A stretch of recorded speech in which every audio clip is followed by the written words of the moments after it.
Okay, as said, I'm Battalion Chief Stuart Bevis, the Wichita Fire Department.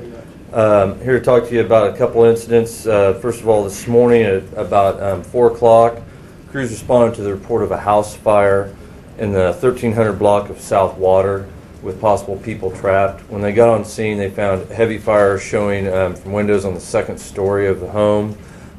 They did discover that a mother and a young child had escaped through a window prior to their arrival, but the occupant, she informed crews that another son was possibly inside the home. Crews were able to make entry through a ladder to a second story window and evacuate the child, but was pronounced dead on the scene, 9-year-old male. The mother and another child, young child between 3 and 4, and a 27-year-old white female, the mother, were transported to Via Christi St. Francis in serious condition, and they remain there at this hour in serious condition. The cause of the fire is currently under investigation. We did estimate the loss at about, I believe, the loss has not been estimated on this incident yet, but it was pretty significant fire damage to the second floor living room. This was a 2-story balloon frame home that had been converted into like 4 apartments, and this was one apartment. Another apartment on the ground floor was occupied at the time of the fire. The adult male occupant of that unit was able to evacuate without difficulty. So, Stu, how many apartments did you say? There's 4 units. 4 units. So, okay, 2 upstairs, 2 downstairs? Yes. 2 up and 2 And the only the 2, one up and one down, was occupied at the time of the fire. And 1 down. And were both children harmers? Yes. And you said 3 to 4. Yeah, I've had both reports, and we don't have anything confirmed yet. So it's just 2 juvenile males and 1 adult female. And she's 27, you said? That's the report we have right now.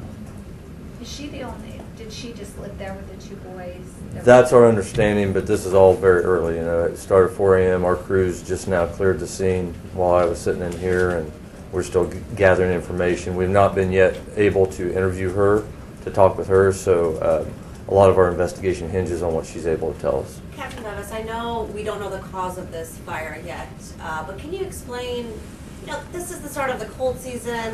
You guys see maybe an uptick sometimes when this happens. Can you give some warning to residents out there when it comes to their... Well, yeah, in general, you're right. And the cold snap happened. I actually talked to some people yesterday about this, whether it be space heaters, not just the use of space heaters, because they're actually pretty safe anymore, but overuse of space heaters taxing our electrical systems in older homes can lead to fires, and lead to very dangerous fires in the attic that are, of course, above the detection level where a smoke alarm is, so we can have a full attic fire before we even know we have an issue.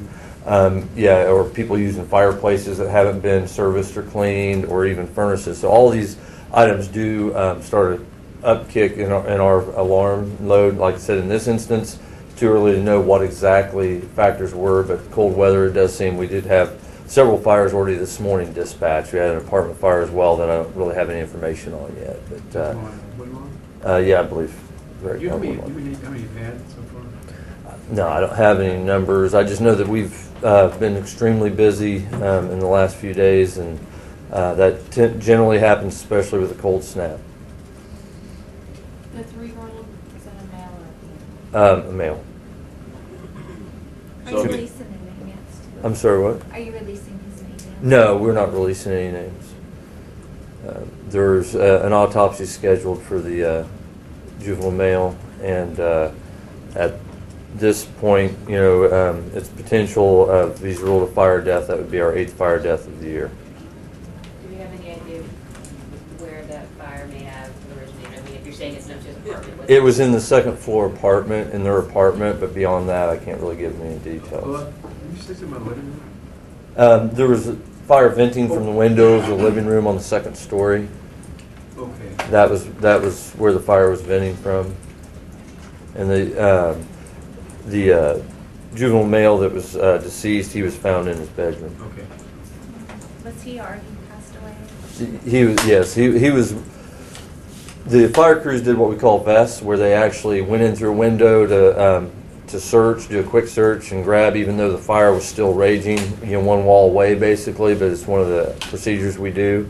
They were able to get in, get out, pull him out quickly, but once he was pulled out of the dangerous atmosphere out to the out into the front yard, then they were able to determine that he was already passed.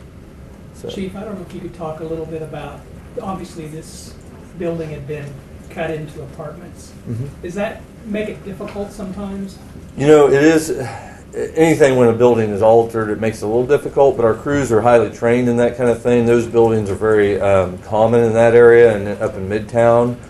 So we get used to that. They know how they're laid out, where the stairways are. They'll even do walkthroughs when they're able to sort of get. So really in this case, I don't think that was a factor, especially with our crews able to do that quick that vent enter search where they were able to get in there and make a potential rescue, but unfortunately it was just too late for the young man.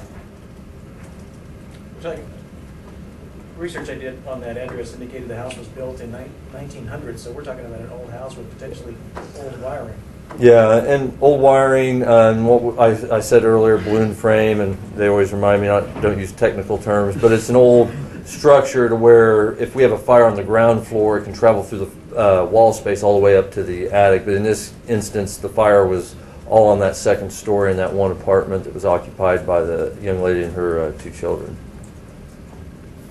Any other questions on that incident? I did have one other one. Somebody reported this morning that the mom and the son were on the roof. Yes, we do have indications that she escaped out of a window. Then it's one of those, like I said, they have a little bit of an eyebrow of a roof underneath the windows, and then she walked along or around the roof to another window and then re-entered the house in another apartment and was able to exit that way. So she got down Yes. and out. So Yes. she wasn't on the roof when you got there. That So was like my- those overhangs on overhangs? Yeah, it's an overhang in the front of the house, so she was Right. able to go out one window, go across, and then come back in Okay. to where an area was not affected by the fire.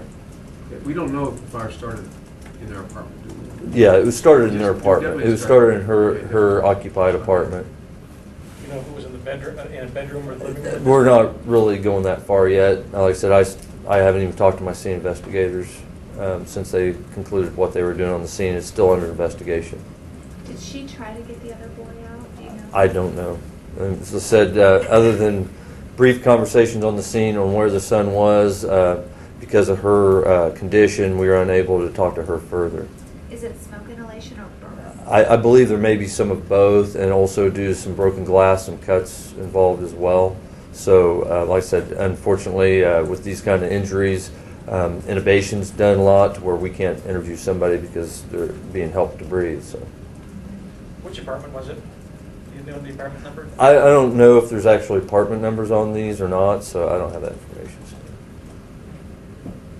And Stu, we always ask you this, but whenever you lose a child, it's got to be harder than, it's always tough, I'm sure, but when you have a child.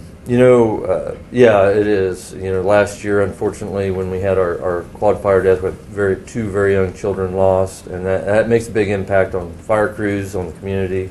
That's why we invest a lot of time on fire prevention and education and helping kids get out, that we have smoke alarms, things of that nature. And so, yeah, this has a big impact, and I'm sure our crews will be touched by our people with critical incident stress and to see if they need to be talked to.